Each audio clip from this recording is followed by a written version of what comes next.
And in this tutorial, we're going to be talking about how we could print our doubly linked list in reverse.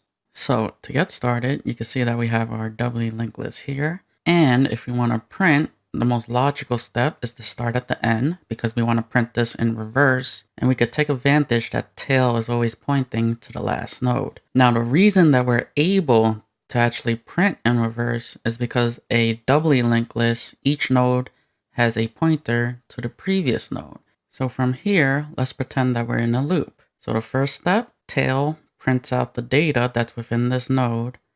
Advanced tail to point to whatever tail arrow prev is pointing to.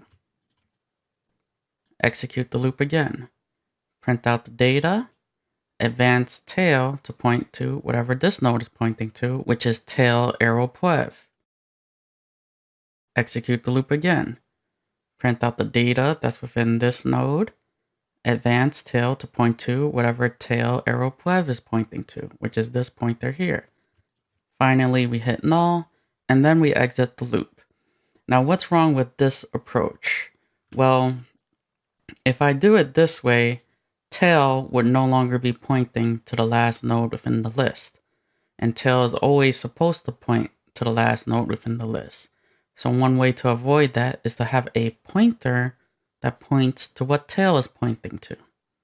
So now I have this temporary pointer called n, and n is pointing to what tail is pointing to. Now, let's execute the loop. Since n is pointing to this node, it has access to data.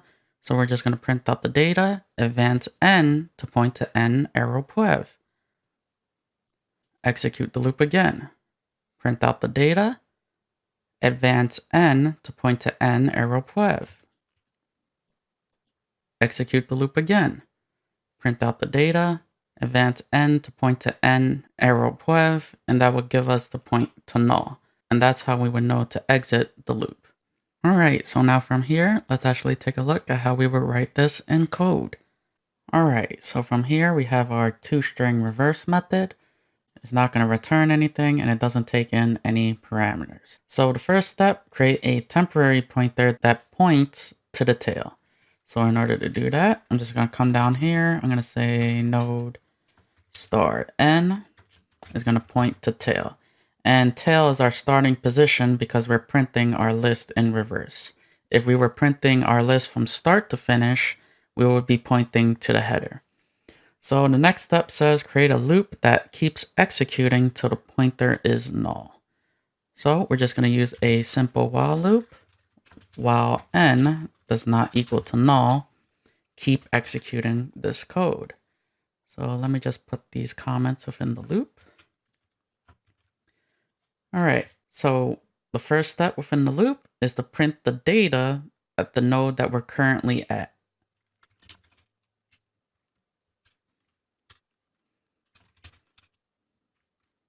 Then once we print the data at the node that we're currently at, advance the pointer to the next node.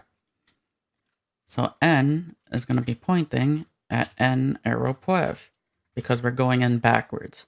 If we were going in forwards, we would use n arrow next as opposed to n arrow prev. Then from here, I'm just going to have a new line printed out. So now I'm just going to save this. I'm going to go down to our main method. So I already have this written out. We have 1, 2, 3. We printed forward first, and then we print it in reverse. So now let's compile this.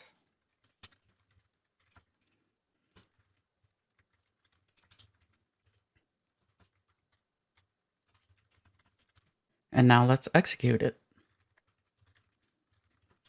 And from here, you can see that our list gets printed out forward first because we called the toString method.